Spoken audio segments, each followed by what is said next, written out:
Malik Johnson n'avait jamais été du genre à beaucoup penser à lui-même.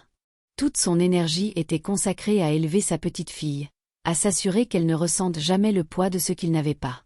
Pourtant, en cette soirée fraîche à Boston, il se surprit à lisser les manches d'une vieille chemise, son tissu adouci par des années d'usure, le col repassé aussi soigneusement qu'il le pouvait. Ce n'était pas neuf, ce n'était pas à la mode, mais c'était propre. Et pour lui, c'était suffisant. Ce soir-là était différent. Ce soir-là, il avait pris $50 dans l'enveloppe qu'il gardait cachée au fond d'un tiroir, une somme réservée aux urgences, et s'était convaincu que le risque en valait la peine. Le restaurant n'était pas étoilé. Il ne faisait pas la couverture des magazines, mais avec ses boiseries polies, ses nappes bleu marine et le doux murmure des conversations en semaine, il semblait à des années-lumière de son petit appartement exigu. La lueur des bougies sur chaque table projetait des ombres plus douces, plus bienveillantes, comme si la pièce elle-même voulait inciter les gens à croire en de nouveaux départs. Malik s'arrêta à la porte, prit une profonde inspiration et entra, le cœur battant d'un espoir nerveux qu'il n'avait pas ressenti depuis des années. Il n'avait pas l'habitude de se voir comme un homme à un rendez-vous. Il était d'abord un père, ensuite un travailleur, et loin derrière, juste Malik.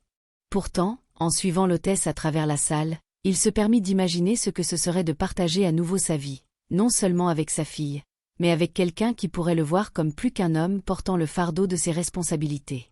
Quand il s'assit à la petite table près de la fenêtre, il rangea soigneusement son portefeuille dans sa poche, répétant mentalement comment il gérait son budget si les prix du menu grimpaient trop. Il pouvait faire durer $50, il l'avait toujours fait, mais il ne voulait pas donner l'impression de se restreindre. Pas ce soir. Malik consulta sa montre une fois, puis une autre, l'aiguille des minutes semblant traîner comme si elle aussi était alourdie par l'attente. 18h45 devint 19h. 19h devint 19h15. Chaque fois que la porte s'ouvrait, il relevait la tête avec un petit élan d'espoir, pour la baisser à nouveau lorsque des couples entraient ensemble, riant, essuyant des flocons de neige de leur manteau. Il se disait d'être patient. Peut-être était-elle coincée dans les embouteillages. Peut-être s'était-elle arrêtée pour arranger ses cheveux. Peut-être, qu'elle franchirait encore cette porte. À 19h30, les excuses s'étaient épuisées. Malik fit défiler son téléphone, relisant la dernière phrase qu'elle lui avait envoyée cet après-midi-là. « Hâte de te voir ce soir. » Les mots étaient là, lumineux sur l'écran, si familiers qu'il faisait mal.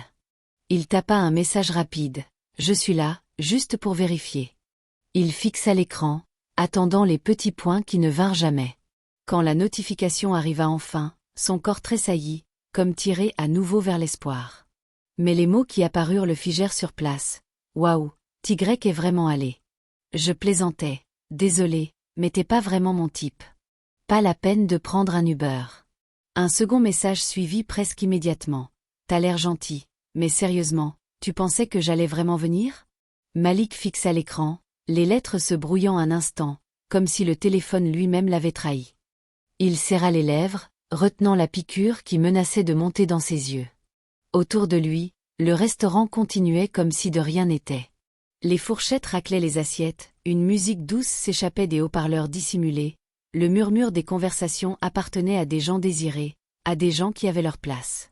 Il resta immobile, tenant son téléphone comme si le lâcher signifiait accepter que c'était réel.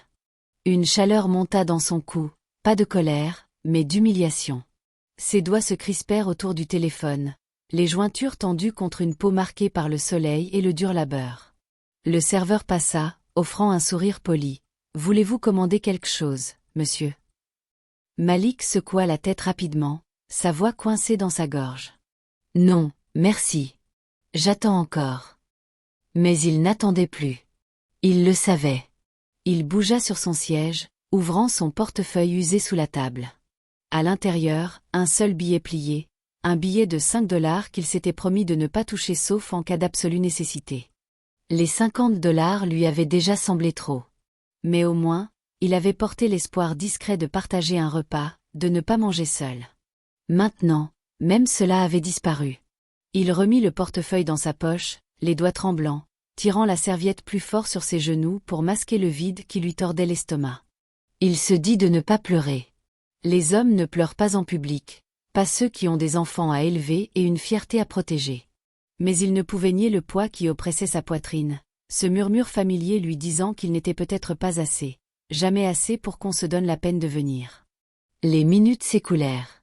Des couples se penchaient par-dessus les tables, leurs mains se frôlant, leurs yeux scintillant à la lueur des bougies. Malik restait seul, son verre presque vide, l'eau apaisant à peine la faim qui le rongeait.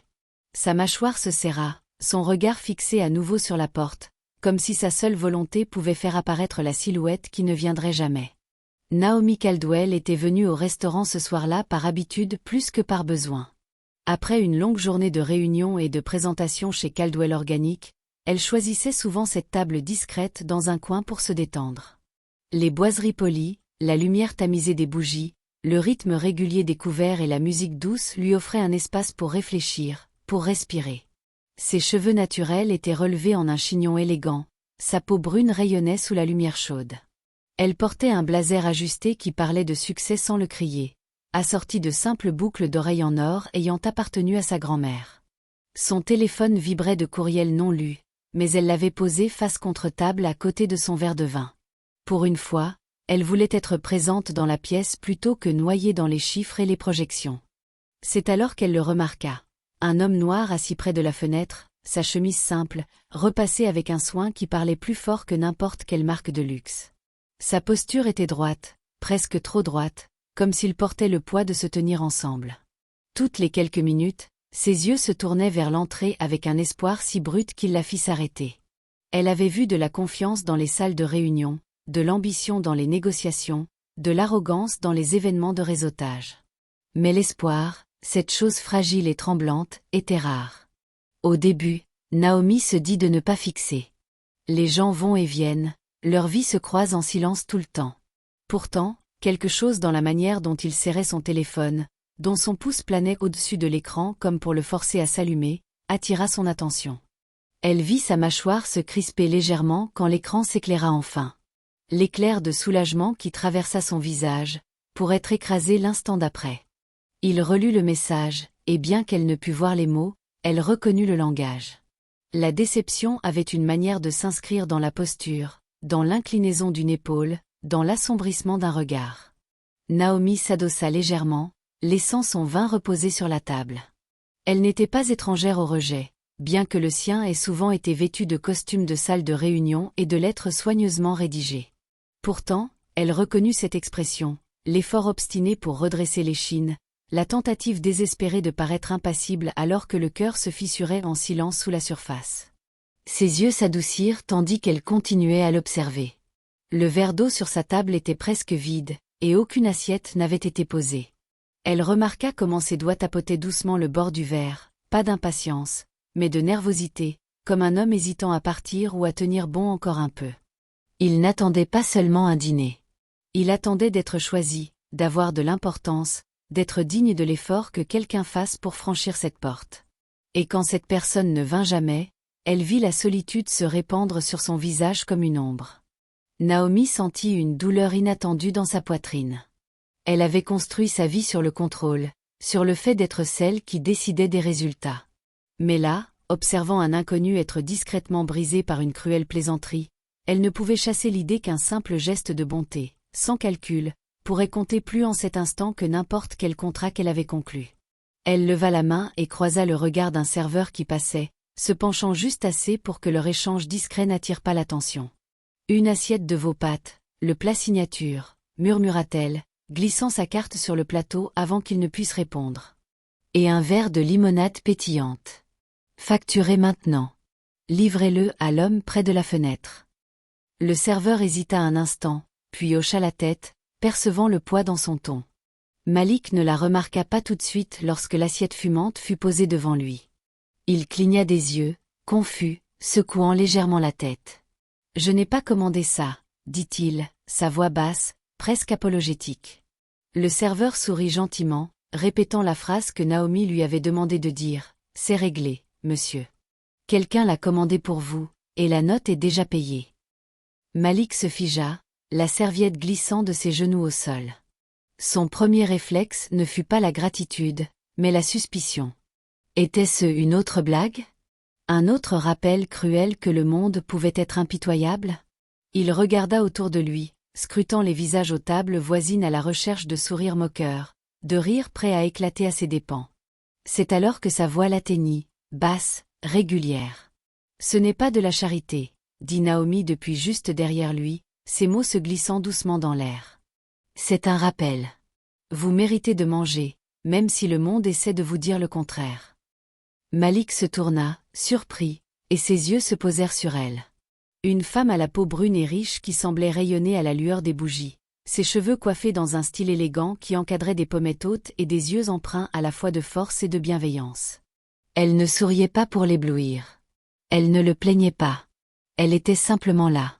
Et dans cette présence, il y avait une honnêteté dont il n'avait pas réalisé à quel point il en avait besoin. « Je ne... » commença-t-il, mais les mots s'étranglèrent. Personne ne lui avait jamais dit quelque chose comme ça. On lui avait dit de se durcir, de faire avec, de persévérer. Jamais qu'il méritait quelque chose d'aussi simple, d'aussi humain qu'un repas chaud. Naomi s'avança, posant légèrement une main sur le dossier de la chaise en face de lui. « Puis-je » demanda-t-elle, bien que son ton suggérât qu'elle s'assiérait de toute façon. Malik hocha la tête, encore sous le choc. Pendant un moment, aucun ne parla. Le seul son entre eux était le léger pétillement du verre de limonade et le bourdonnement du restaurant autour.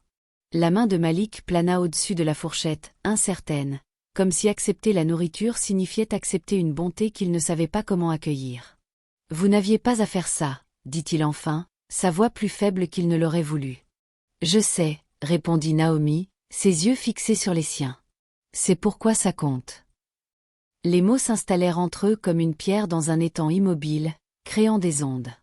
Malik baissa les yeux sur les pattes, la vapeur s'élevant, chaude et réelle. Son estomac se tordait de faim, mais c'était sa poitrine qui souffrait le plus. Car en cet instant, il réalisa que quelqu'un l'avait vu, non pas comme un homme laissé pour compte, non pas comme un père qui peinait à joindre les deux bouts, mais comme une personne digne d'attention. Il souleva la fourchette, ses mouvements hésitants, comme s'il testait la vérité de son geste. La première bouchée brisa quelque chose en lui. Ce n'était pas seulement de la nourriture. C'était de la dignité servie sur une assiette, un rappel qu'il n'avait pas été totalement invisible. « Personne ne m'a jamais dit ça avant, » dit Malik, posant la fourchette, sa voix tremblante, mais sincère. Naomi s'adossa légèrement, son propre verre de vin intact, ses lèvres esquissant l'ombre d'un sourire. Alors, il était grand temps. Ils parlèrent doucement pendant qu'ils mangeaient. Rien de lourd, juste des choses simples. La musique du restaurant, le temps étrange de Boston, la recette des pâtes apparemment transmise par la grand-mère du propriétaire. Ce n'était pas une séduction. Ce n'était pas un interrogatoire. C'étaient simplement deux personnes partageant un espace à la même table. Quand l'assiette fut enfin vide, Malik posa sa fourchette lentement, comme s'il craignait que le charme ne se rompe avec la dernière bouchée. Naomi glissa la main dans la poche de son blazer, en sortit une petite carte blanche et la fit glisser sur la table. « Je viens souvent ici, » dit-elle, son ton toujours doux, sans pression. « Parfois pour le café, jamais pour la compagnie. Mais si un jour vous avez envie qu'on vous voie à nouveau, vous savez où me trouver. » Malik fixa la carte, baigné par la lumière des bougies, son nom imprimé en lettres grasses, le titre en dessous plus imposant qu'il n'aurait pu l'imaginer. PDG, Caldwell Organic. Il leva les yeux, mais elle se levait déjà, son verre de vin à peine touché. Elle lui adressa un petit hochement de tête, ni un adieu, ni une promesse, mais quelque chose entre les deux, et se dirigea vers la porte. Pendant un long moment, Malik resta assis, la carte encore chaude de sa main reposant contre sa paume. La salle continuait de bourdonner autour de lui, mais tout ce qu'il entendait était l'écho de ses mots. « Vous méritez de manger, même si le monde essaie de vous dire le contraire. » Une semaine plus tard, Malik poussa la porte d'un petit café niché entre la bibliothèque publique et une rangée de vieux bâtiments en briques. C'était le genre d'endroit où il s'arrêtait seulement quand son budget le permettait, généralement pour un café simple et quelques minutes de calme pendant qu'Ava coloriait à la bibliothèque en face. Avant qu'il ne puisse commander, une voix familière s'éleva derrière lui. « Faites en deux, et ajoutez du lait d'avoine pour le sien. » Malik se tourna, surpris, et la vit. Naomi, assise dans un coin près de la fenêtre, un ordinateur portable ouvert devant elle, les manches de son blazer retroussées juste assez pour qu'elle ait l'air moins d'une PDG et plus de quelqu'un passant simplement la matinée. « Vous vous êtes souvenu de mon café ?» dit-il doucement en s'approchant. Je me suis souvenu de votre courage, répondit Naomi, ses yeux rencontrant les siens avec la même honnêteté calme qu'il avait vue cette nuit-là. Le café, c'était la partie facile. Ils s'assirent ensemble, sirotant leur boisson, laissant le doux murmure des conversations et la lumière dorée du matin combler l'espace entre eux. La conversation coula facilement. Elle lui raconta un lancement de produits désastreux où le slogan de leur gamme de collations pour tout petit était devenu viral pour toutes les mauvaises raisons. Il rit, un rire sincère, spontané, et pour la première fois depuis longtemps, il eut l'impression de ne pas jouer un rôle ou s'excuser. Il était simplement présent. Une semaine après leur café, un message inattendu illumina le téléphone de Malik. Je pensais que ça pourrait correspondre à votre monde. Sans pression. Naomi. En pièce jointe, un laissez-passer numérique pour un atelier sur la nutrition des jeunes enfants organisé par Caldwell Organic. Malik hésita d'abord. Il n'était ni médecin ni chercheur. Juste un père qui avait appris par essai et erreur comment faire d'$1 un repas. Mais quelque chose dans sa formulation, sans pression, le poussa à se présenter. La salle de conférence était remplie de pédiatres, de jeunes mères et d'étudiants prenant des notes. Malik s'assit près du fond, mais lorsque l'orateur demanda si quelqu'un avait des questions, sa main se leva avant qu'il ne s'en rende compte. « Et pour les parents célibataires qui n'ont pas le temps de tout cuisiner frais ?» demanda-t-il, sa voix ferme, mais empreinte de l'honnêteté de l'expérience vécue. « Parfois, on choisit entre des plats surgelés ou rien. Que faut-il chercher sur les étiquettes quand le temps et l'argent jouent contre nous ?» La salle se tut, les regards se tournant vers lui. L'orateur s'arrêta, puis sourit. « C'est une très bonne question. » À l'arrière, Naomi observa en silence. Elle avait vu des stagiaires ambitieux poser des questions astucieuses. Mais ceci était différent. Malik ne cherchait pas à impressionner. Il parlait en tant que père, parce que cela comptait pour son enfant. Après la session, Malik s'éclipsa rapidement, se dirigeant vers la bibliothèque où Ava l'attendait souvent après l'école. Dans le coin des enfants, Ava était assise en tailleur sur le tapis, ses cheveux tressés ornés de perles colorées qui cliquetaient doucement lorsqu'elle bougeait, ses petites mains feuilletant un livre d'images. Lorsqu'elle leva les yeux et vit son père, elle courut dans ses bras. Malik la souleva facilement, déposant un baiser sur son front, son visage s'adoucissant d'une manière que Naomi n'avait jamais vue. Ava remarqua Naomi en premier. La petite fille jeta un regard timide par-dessus l'épaule de son père, étudiant la femme élégante qui se tenait à quelques pas. Lentement, elle glissa des bras de Malik, tirant sur sa manche avant de s'approcher de Naomi. Ses petits doigts saisirent l'ourlet du manteau de Naomi, et elle murmura avec une certitude innocente, « Elle sent comme le parfum de maman. » L'air sembla se figer. Malik se figea, son souffle coupé net dans sa poitrine. Ses yeux passèrent de Naomi à sa fille, comme s'il ne savait pas comment les protéger toutes deux du poids de ses mots. La contenance de Naomi vacilla. Sa gorge se serra alors que le murmure de l'enfant s'enfonçait profondément. Elle s'accroupit lentement, rencontrant le regard d'Ava avec une douceur qu'elle ne s'était pas autorisée depuis des années. « C'est un grand compliment, » dit-elle doucement, sa voix tendre. « Ta maman devait avoir un goût excellent. » Ava hocha la tête solennellement, satisfaite, avant de retourner en sautillant vers les étagères. Malik resta figé, ses yeux brillants, refusant de laisser couler les larmes.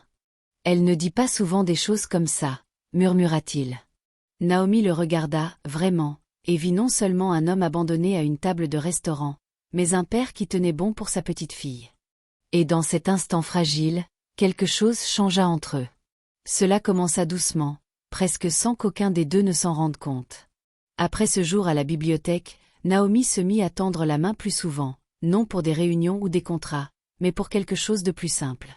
Elle envoyait à Malik un brouillon d'étiquettes de produits et demandait « Est-ce qu'un parent comme vous ferait confiance à ça ?» Ses réponses n'étaient jamais polies, mais elles portaient le poids de l'honnêteté. Malik, de son côté, se surprit à s'appuyer sur elle d'une manière qu'il n'avait pas anticipée. Les soirs où ses quarts de travail s'éternisaient ou lorsque la garderie d'Ava fermait tôt, Naomi passait sans hésiter. Elle n'arrivait jamais les mains vides. Parfois, c'était une pile de livres de coloriage. Parfois, juste sa présence calme, mais Ava s'illuminait toujours à son arrivée. Une nuit, Ava eut de la fièvre. Son petit corps était blotti sous une couverture sur le canapé. Malik tournait autour d'elle, anxieux, partagé entre la soupe qui mijotait sur la cuisinière et l'inquiétude qui lui nouait la poitrine. Lorsque Naomi frappa doucement et entra, elle ne demanda pas la permission. Elle s'agenouilla simplement à côté de la petite fille, posant une main fraîche sur son front. De son sac, elle sortit un tissu plié imbibé d'une compresse de lavande et le plaça délicatement sur le front d'Ava. La respiration de l'enfant s'apaisa presque instantanément, et alors Naomi se mit à fredonner. D'abord à peine plus qu'un murmure, une mélodie tissée dans le silence de la pièce. Malik se figea, la louche glissant de sa main, car il connaissait cet air. Sa défunte femme l'avait chanté d'innombrables nuits quand Ava était bébé, un hymne gospel appris de sa propre mère, modifié avec des mots amusants pour faire rire l'enfant à travers ses larmes. L'entendre maintenant, c'était comme ouvrir une porte sur le passé. Il s'effondra dans le fauteuil, la tête dans les mains, les épaules tremblantes d'un chagrin qu'il avait gardé enfermé.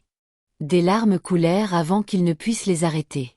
La voix de Naomi vacilla une demi-seconde lorsqu'elle le remarqua, mais elle continua à chanter jusqu'à ce qu'Ava s'endorme. Ce n'est qu'alors qu'elle tourna son regard vers Malik. « Vous ne pouviez pas savoir, » murmura-t-il enfin, la voix rauque. Naomi secoua doucement la tête, ses propres yeux brillants. « Je n'avais pas besoin de savoir, » dit-elle doucement. Certaines choses retrouvent simplement leur chemin. À partir de cette nuit, ils avancèrent différemment dans la vie. Naomi continuait de lui demander son avis sur des campagnes. Malik s'appuyait sur elle quand le travail l'éloignait. Ava cherchait sa présence au coucher, attendant 2 histoires au lieu d'une. Lentement, régulièrement, les lignes entre leurs vies séparées s'estompèrent jusqu'à ce que 3 personnes, autrefois étrangères, commencent à tisser quelque chose qui ressemblait à une famille. La lettre arriva dans une enveloppe blanche toute simple. Malik la fixa longtemps avant d'oser l'ouvrir, ses doigts tremblants comme s'il connaissait déjà le poids de ce qu'elle contenait. Lorsqu'il déplia enfin le papier, ses yeux se posèrent sur la première ligne et s'immobilisèrent. Une bourse complète, un programme de formation d'1 an dans l'Oregon, une certification spécialisée qui pourrait tout changer pour lui et Ava. Sa poitrine se gonfla de fierté, mais presque immédiatement, la fierté s'effondra en peur, car les opportunités venaient souvent au prix de ce qu'on aimait le plus. Pendant 3 jours, il garda la lettre pliée dans sa poche. « Ça y est », dit-il à Naomi un après-midi au parc, pendant qu'Ava poursuivait des bulles sur l'herbe. « J'ai eu la bourse », dit-il, la voix tendue. « C'est dans l'Oregon, 1 an loin d'ici. Je ne veux pas que tu penses que je m'en vais maintenant que les choses semblent stables. » Naomi s'adossa sur le banc, l'observant sans aucun jugement. « Aimer quelqu'un, ça ne veut pas dire le retenir, » dit-elle doucement. « Ça veut dire ne pas lui couper les ailes. » Les mots le transpercèrent. Il s'était préparé à la déception, à la colère. Au lieu de cela, elle lui offrit la liberté, et dans cette liberté, un amour plus profond. Le jour du départ arriva, Malik tenta de rester fort pour Ava. Leur appartement était réduit à l'essentiel. Naomi arriva discrètement ce soir-là avec le dîner. Ensemble, ils fabriquèrent une chaîne en papier, chaque maillon marquant une semaine jusqu'à son retour. Ava riait alors que la chaîne s'allongeait, mais ses yeux devinrent sérieux lorsqu'elle boucla la dernière pièce. Plus tard, alors que la nuit s'alourdissait, Malik s'agenouilla pour dire au revoir à sa fille. Avant qu'il ne puisse parler, Ava courut dans les bras de Naomi, pressant son visage contre l'épaule de la femme. « Tu ne vas pas loin », murmura-t-elle, sa petite voix tremblante, mais certaine. Papa dit que les cœurs se moquent de la distance. La gorge de Naomi se serra alors qu'elle tenait l'enfant près d'elle, ses yeux rencontrant ceux de Malik à travers la pièce. Dans ce regard, il y avait tout ce qu'il ne pouvait exprimer par des mots. Gratitude, désir, et une promesse non liée par le temps ou l'espace. 1 an plus tard, l'air de Boston semblait différent à Malik.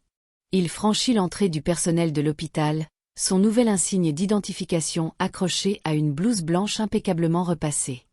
Malik Johnson, technicien médical certifié. Les mots semblaient presque irréels, comme une promesse enfin tenue. Une enveloppe arriva sur son bureau ce même matin, son écriture élégante et familière. Une invitation. Lancement de produit. Caldwell organique. Sa première cuillère. Jardin sur le toit. 15 heures. Le toit était orné de guirlandes lumineuses, le soleil de fin d'après-midi baignant les rangées de chaises d'une lumière dorée. Les tables débordaient d'échantillons dans des boîtes aux couleurs pastel.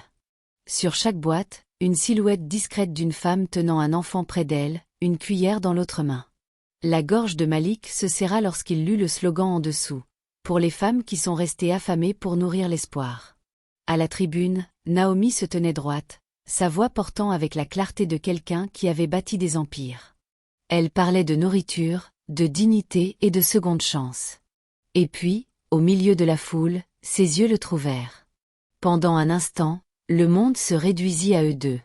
Lorsque le discours se termina, Naomi traversa la foule avec une détermination discrète. Elle s'arrêta seulement lorsqu'elle fut assez près pour que l'espace entre eux ait sa propre gravité. « Je n'étais pas sûre que tu viendrais, » dit-elle doucement. « Je n'étais pas sûre que tu voudrais encore de moi ici, » répondit Malik. « Impossible, » murmura-t-elle. Et sur ces mots, elle glissa la main dans sa poche. Elle ne s'agenouilla pas, ne fit pas de spectacle. Elle ouvrit simplement une petite boîte en velours, révélant une bague simple avec une seule pierre discrète. « Je ne veux pas te sauver, » dit-elle, sa voix basse mais ferme. « Je veux juste rester. Si tu me le permets. » Le souffle de Malik se coupa. Il regarda la bague, puis son visage, si ouvert, si sans défense, et hocha simplement la tête. « Oui. » Ce soir-là, ils retournèrent au restaurant où tout avait commencé. Le même bois poli, la même lumière de bougie, mais la table près de la fenêtre n'était plus solitaire. Malik s'assit à côté de Naomi, leurs mains liées avec aisance, tandis qu'Ava grimpait joyeusement sur sa propre chaise, ses traits ornés de perles rebondissant alors qu'elle s'installait. Le serveur, qui avait autrefois livré des pâtes à un homme aux yeux baissés, sourit maintenant avec complicité en posant les menus devant eux. Naomi se pencha, sa voix chaude. « Commande ce que tu veux ce soir. On mange pour l'homme qui a attendu et la petite fille qui a cru en lui. » Ava gloussa, tirant une feuille pliée de son sac à dos. Elle l'étala fièrement sur la table, un dessin de 3 personnages à la peau brune assis à une table, sous un toit avec une porte jaune. « C'est nous, » dit-elle. « Papa, maman Naomi, et moi. » Les yeux de Malik scintillèrent alors qu'il passait du dessin aux 2 visages devant lui. Il y a 1 an, il était entré dans ce restaurant avec rien d'autre que $50 et un espoir fragile. Maintenant, il était assis à la même table avec tout ce dont il avait toujours eu besoin. L'amour, la famille, et un avenir qui ne semblait plus hors de portée. La lumière des bougies vacillait. Les rires s'élevaient des tables voisines. Et pour la première fois en des années, Malik s'autorisa à croire sans réserve. Pas un sauvetage, pas un conte de fées, juste un miracle discret. 3 chaises autour d'une table et le début d'une vie qu'ils construiraient ensemble.